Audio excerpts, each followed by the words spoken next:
All right. Hey guys, good morning or good afternoon wherever you are. Thank you again for joining me on this video lesson. Today we're going to be talking about completing the square. Last lesson we looked at how to solve quadratic equations by taking square roots. So if you want, go ahead and pause the video like always and try this warm up. All right, so hopefully you tried it. Let's take a look. Jacob is solving this problem for homework. He finds the solutions to that equation, and these are his steps. So let's take a look at his steps and let's see what he is doing. So first step, it looks like he is dividing both sides by 2, right? Divide by 2, divide by 2. Then you get this line, that looks good. Right, he's trying to get the squared part by itself, because once that is by itself, right, we can square root it. Squaring and square rooting are opposite operations, just like multiplication and division or addition and subtraction. So he square roots the left side, he square roots the right side. Right, so the square root and the square cancel out. He's left with just x plus 4. Square root of 121 is 11. And then he subtracts 4 on both sides and he gets 7. Alright, so everything he did looks good, right? So when he gets into school the next day, his teacher tells him there should actually be 2 solutions. So what did Jacob forget to do? Jacob forgot that whenever you square root yourself, right, there's actually 2 solutions, right, plus or minus, right? If you just think about x squared equals 4, right, 2 squared is equal to 4, and negative 2 squared is also equal to 4. There's 2 solutions to this equation. So when you square root, you need that plus or minus, otherwise you're losing half of your solutions. So this line should really say x plus 4 equals plus or minus 11. It could be positive or negative 11. So solving for x equals, well, in fact, I'm going to break this down into 2 equations. X plus 4 equals positive 11, or x plus 4 could equal negative 11. And so x is equal to both 7, or it could also be equal to negative 15. So that is where Jacob made his error. He forgot the plus or minus. Forgot the plus minus when he square rooted both sides.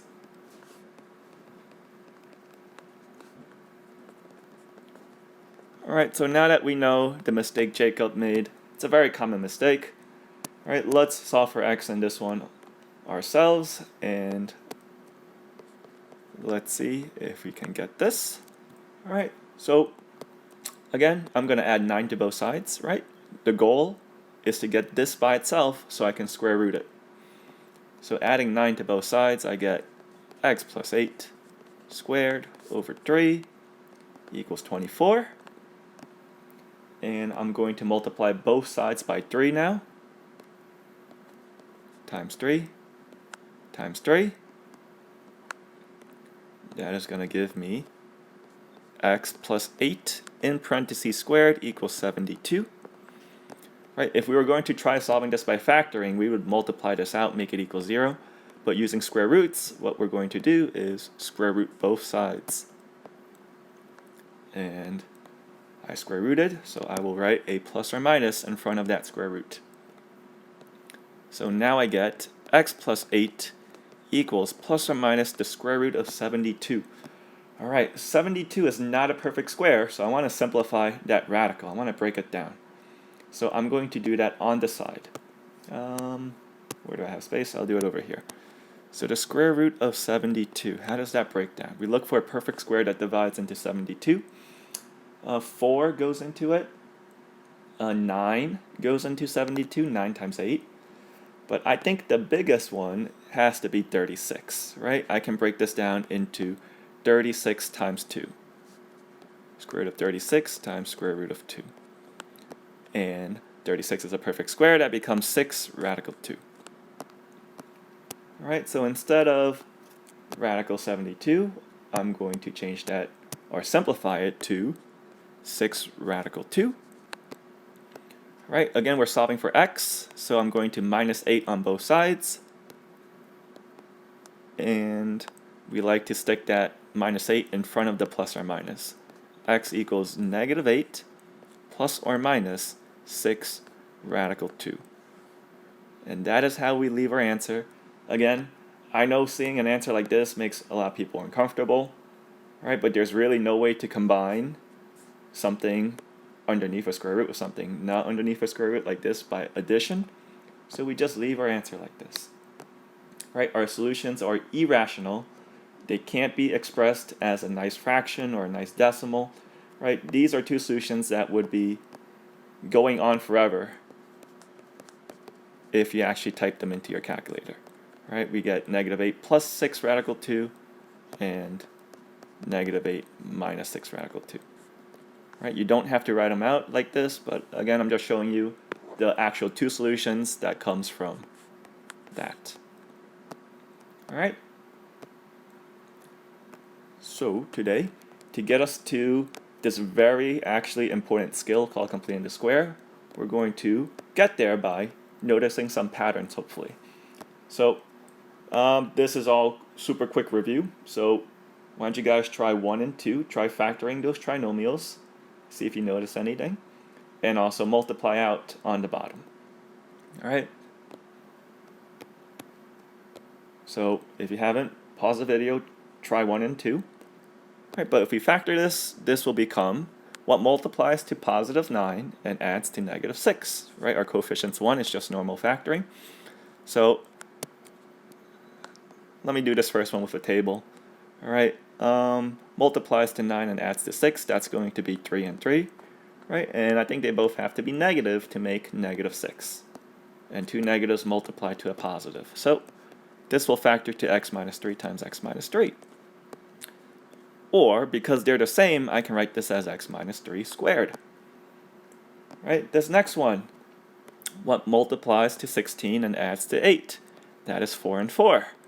So I could write it as x plus 4 times x plus 4, or x plus 4 in parentheses squared.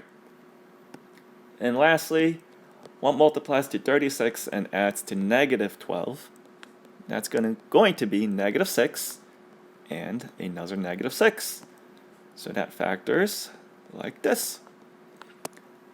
So all of these factored in a way that they were the same quantity squared. Interesting.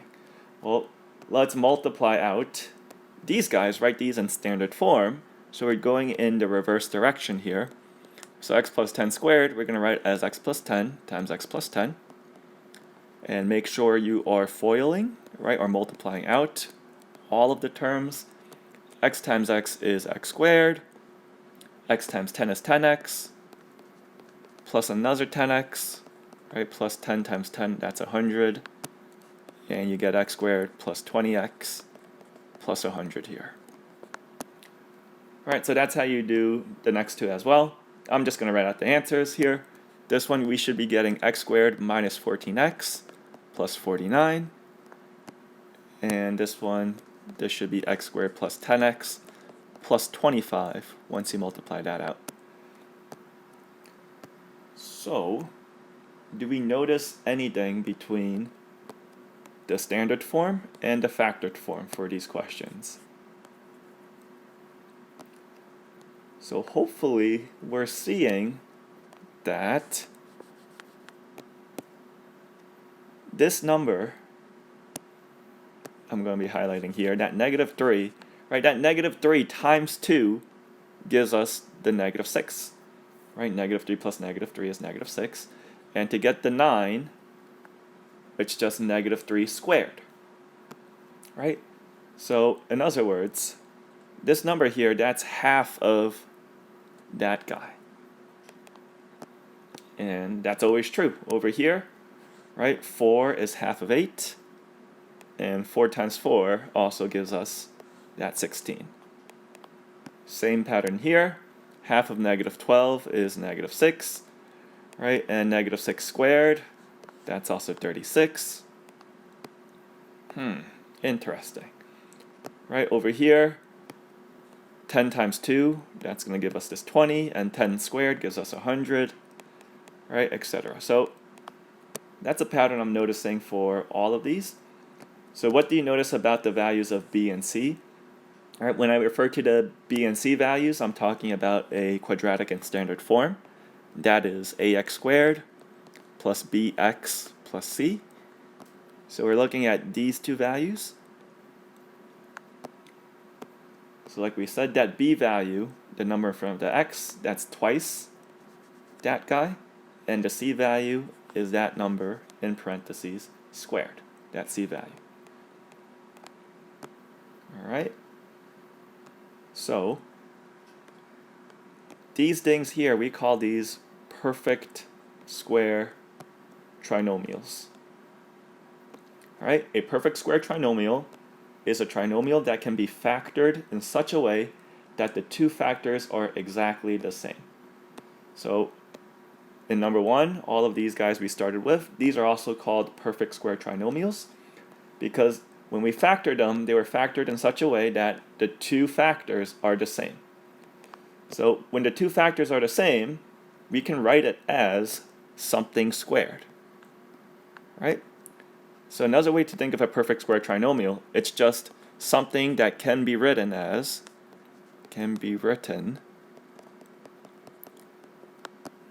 something squared.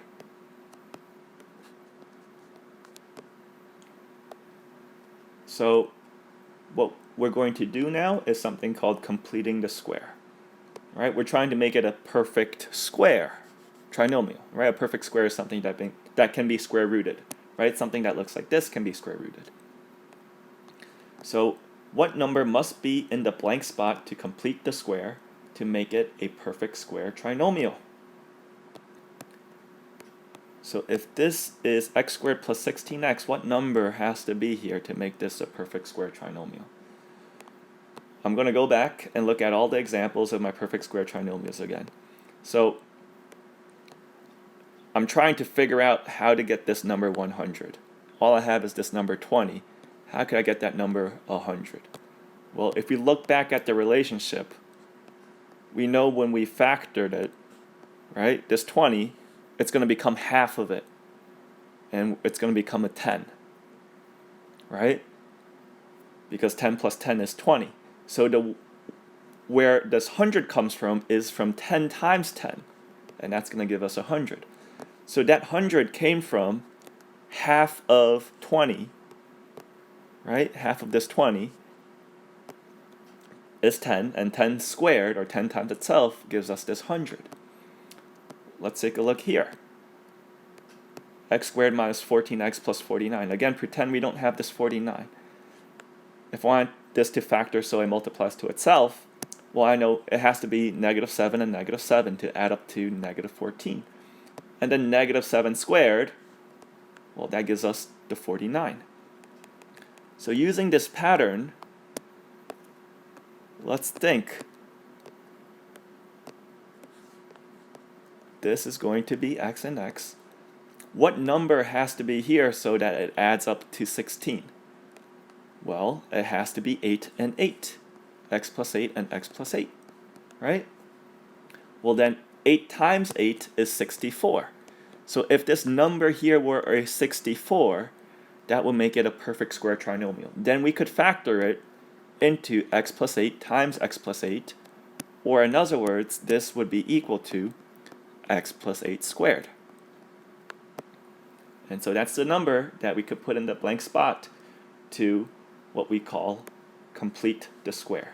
Make it a perfect square trinomial. Make it something that can be written as something squared, like that. So try applying the same idea. See if you can figure it out for this one. All right, so for this one, they gave us a negative 10. So if this were to become a perfect square trinomial, these two factors would have to be the same. So what two numbers add up to negative 10 that are the same? In other words, we're just going to take negative 10 and divide it by 2. And we get negative 5 and negative 5. Well, when I multiply this out now, negative 5 times negative 5 is going to give me a positive 25. So that's the number there to complete the square.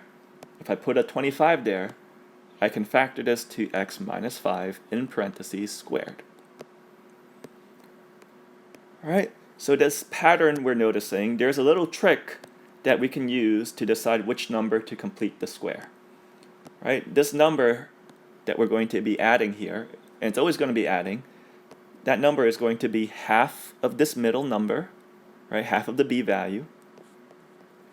It's going to be negative 10 divided by 2, and then we're going to square that quantity, right? Because again, when you think about it, we knew it had to be x minus 5 times x minus 5, right? Half of this, negative 5. And then negative 5 times negative 5, that's 25. So we're squaring half of that middle value. And that's the trick. All right, same thing here. Where did a 64 come from? We could have done 16 divided by 2 and squared that. All right, so 16 divided by 2, that's equal to 8. And 8 squared, follow order of operations, right? Inside parentheses first, that is 64. Right, over here, sorry, I should have done this first. Negative 10 divided by 2, that's equal to negative 5, right? And once we square that, that's equal to 25. So a trick to decide which number we add to complete the square is we're going to take half of the middle value and we're going to square it. So to complete the square, this is going to be whatever this b value is, the number in front of the x, we're going to divide it by 2 and square it to complete the square. Right, so using this trick, let's try making these perfect square trinomials and factoring them. So we got x squared minus 6x plus what do we need to make it a perfect square trinomial? Well, the trick is we're going to be adding half of this middle number squared. So the number that's going to go here is negative 6 divided by 2 squared, which is equal to negative 6 divided by 2 is negative 3, and negative 3 squared is equal to 9. We are going to be adding a 9. So how does this factor? Well, we can think now what multiplies to 9 and adds to negative 6. And the answer there is negative 3. Negative 3 and negative 3. So this factors to negative x minus 3 squared. All right, let's do the next one. Our b value here is 22. So what are we going to do first? Well, we're going to take that 22, divide it by 2, and then we're going to square it. So 22 divided by 2 is 11, and 11 squared is 121. So when we factor this, what multiplies to 121 and adds to 22? Well, the answer is 11. And that's going to be x plus 11 squared. So by the way, the trick to when you want to factor this over here, well, we kind of actually did the work in this process, right? This number here, this is always just going to be half of the b value, right? This is just always going to be half, this negative 3. That's half of negative 6, our b value there. Same thing here. This is just going to be half of 22, right? Half of 22 is 11.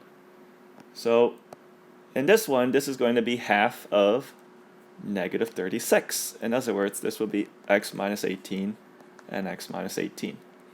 Right? Because think about where this minus 18 is coming from.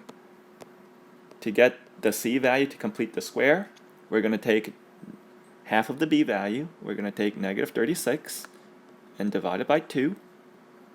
And then we're going to square it. So that's going to be negative 18 squared. And that's equal to 256. Is that right? Or is it 264? 264. Let me just double check real quick. This is embarrassing. Desmos.com 18 squared. Oh, what the heck am I doing? I'm way off. All right, that's 324. All right, good thing I checked. That's equal to 324. So we would add 324 to complete the square, but think about what we would do if we wanted to factor that. Well, we would think what multiplies to 324 and adds to negative 36. And because it's a perfect square trinomial, we know the two numbers have to be the same, so it's always just going to be half of that middle number. So that's x minus 18 squared. Right? 18 times 18 was 324.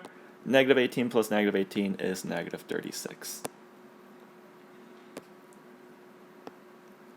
Alright, so why the heck do we need to know how to make perfect square trinomials? Well, if we have this as part of an equation, right, we learned we could square root this in the last lesson, and that can help us solve equations.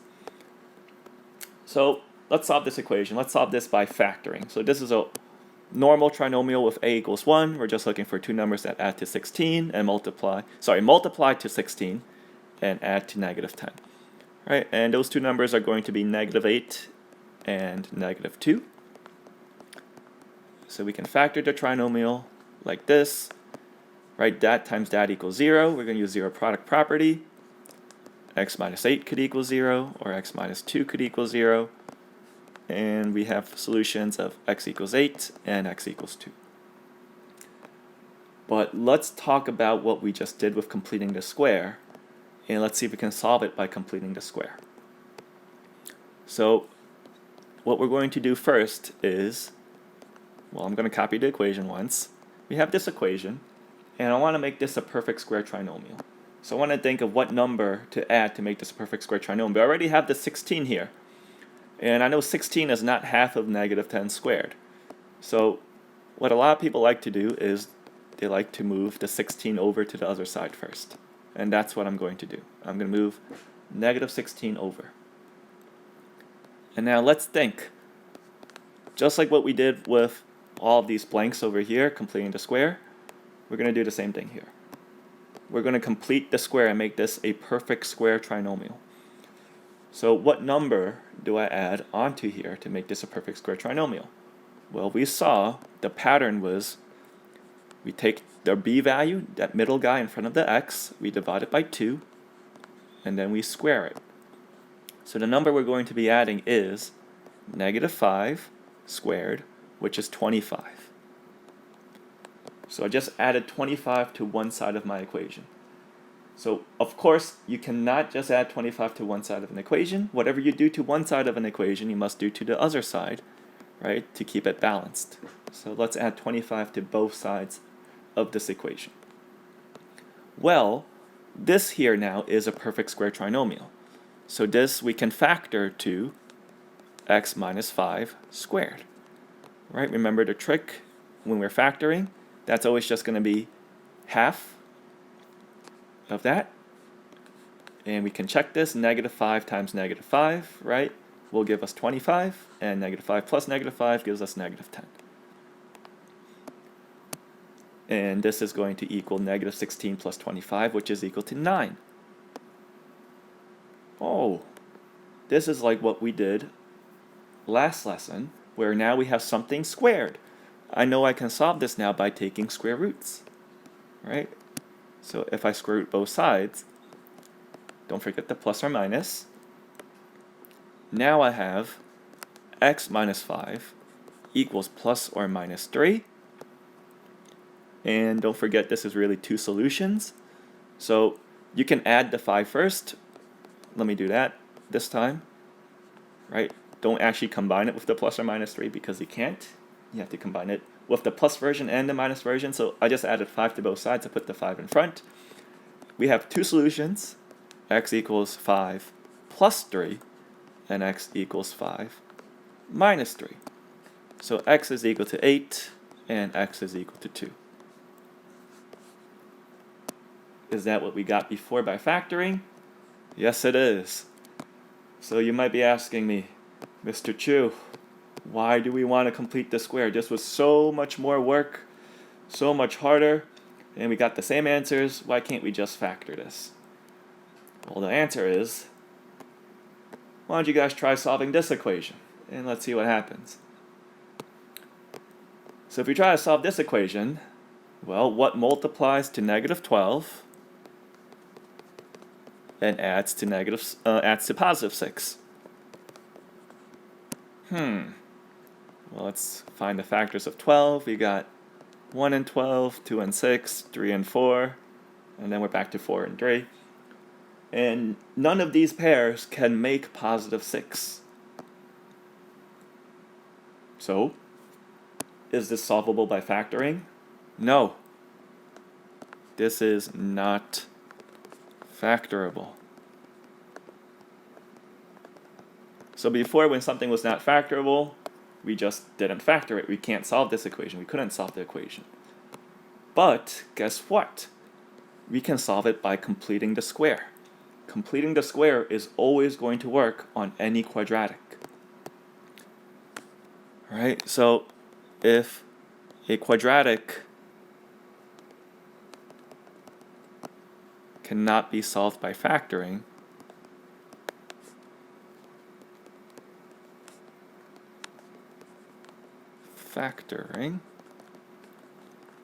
completing the square is going to work. Completing the square always works. Right? But of course, factoring, if you can do it, is going to be a lot easier. So let's solve this by completing the square and let's see what happens. So remember, the first step is I'm going to move that 12 over to the other side. Right? I'm going to add 12 to both sides. I'm going to get this. I left the space because I want to make this a perfect square trinomial. Right? So that's thinking of what number we're going to add to make it so we can write it as something squared. Because if we can write it as something squared, well, we can solve it by taking the square root of both sides. So the trick to get the number we're going to add is to take half of that middle number, divide it by 2, and square it. So we're going to be doing 6 divided by 2 squared. Right? 6 divided by 2 is 3. And so we're going to be adding 9 to both sides. If I add 9 to the left side, you must add 9 to the right side. Right? When we factor this, what multiplies to 9 and adds to 6? It's a 3 and a 3. So it's going to be x plus 3 times x plus 3. Right? You don't have to write this step out because they're the same. We can go straight to x plus 3 quantity squared. And that's going to equal 12 plus 9, which is 21. So now we can square root both sides. If I square root the left side, I will also need to square root the right side. Don't forget the plus or minus, like Jacob did in the warm-up. Right? And we get x plus 3 equals plus or minus the square root of 21. Can the square root of 21 be simplified? Is there any perfect squares that go into 21? Let me list out my perfect squares. 4 doesn't go into 21. Next is 9. 9 doesn't go in. 16 doesn't go in. 25 is more than 21. So we can't simplify that square root, so we're just going to leave it as the square root of 21. And our solutions are going to be x equals, let's minus 3 from both sides, negative 3 plus or minus the square root of 21. And this is the reason we weren't able to factor it. It's because our solution here is irrational. All right? If you want this as two values, that's x equals negative 3 plus the square root of 21, and x equals negative 3 minus the square root of 21. Those are our solutions. Right? I know I did this last lesson, but this is really important. I just want you guys to recognize that negative 3 plus the square root of 21, that, again, is just a number. If you type that into your calculator, it is 1.58257 something, something, something. Right? If you do negative 3 minus the square root of 21, you get like negative 7.58257 something, something, something. These solutions are irrational. Right? They're equal to numbers like this, But we don't want to write these numbers. We want to leave our answer with the square roots because that is exact. All right? So we are now able to solve quadratic equations with irrational solutions, with solutions that look very nasty like this, but those are the solutions. Right? We're not getting nice solutions like before, like 2 and 8, where it's factorable. We're not getting rational solutions, which are fractions. We get that when we use AC method. We're getting irrational solutions here. All right? So here are a couple more problems to try. That's the main idea for today, how to use completing the square to solve equations. All right? So more to try. You guys should really try these on your own and check with my video right after. So please try these, and here we go. So first, we're going to move that 59 over to the other side, like so. Now we think, what number do I add to complete the square? Well, the number I add is going to be half of 8 squared. So half of 8 is 4. 4 squared. That's going to be 16. I'm going to add 16 to both sides. This becomes x plus 4 times x plus 4. Oh, I'm sorry. Excuse me. That's disgusting. All right. It becomes x plus 4 times x plus 4. 4 times 4 is 16. 4 plus 4 is 8. And that is x plus 4 squared, right? Again, you don't need this step. I'm just writing it out for now. 59 plus 16, that is equal to 75. This is equal to 75.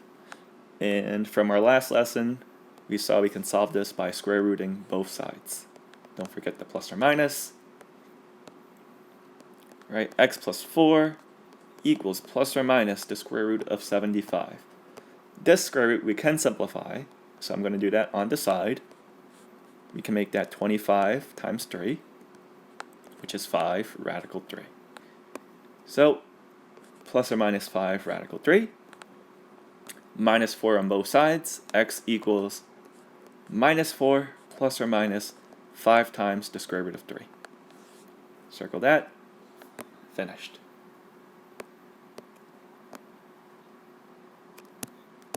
And this one, we're going to add 7 to both sides. X squared minus 8x equals positive 7. Right, we're going to complete the square. Plus something, plus something. Again, half this b value, half the number in front of the x squared. So half of negative 8 is negative 4. And negative 4 squared is 16. Right, even though the number here is negative and the number here was positive, right, we're still adding 16 in both cases because any number squared will be positive, right? Negative times negative is also positive. So when we factor this, well, it's not going to be plus 4 and plus 4, it's going to be minus 4 and minus 4, right? Because they need to add up to negative 8 this time. We're dividing a negative 8 by 2. So that becomes x minus 4 squared, and that's going to equal 23. Yep. All right, so square rooting both sides. Badoop, badoop, plus or minus. We get x minus 4 equals plus or minus the square root of 23. All right, 23 is a prime number, so I know nothing divides into it. So I'm just going to add 4 to both sides. We can't simplify that radical, and we are finished. All right, leave your answer like that. All right, so that is completing the square. The examples we did today are actually on the easier side. We will be getting into harder completing the square problems. But the main idea, completing the square, is when something's not factorable, it probably means we have irrational solutions like this. Right? And the way we're going to solve this is to get a perfect square trinomial. All right? So we move the constant to the other side. We think about what number we add to make it a perfect square trinomial. Once it's a perfect square trinomial, we can write it as something squared equals something else. That lets us take the square root of both sides. and then we can solve for x. Alright, so this is called completing the square. You have an assignment to do for Monday. Alright, please check that out and rewatch this video as needed. So make sure you really get this because this is a really important skill. Alright, so I hope you guys are doing okay. I miss all of you guys. I really miss going back to school. I wish, man. Alright, anyway, enough. I'll see you guys later. Have a great night or great afternoon, whatever, and see you guys later.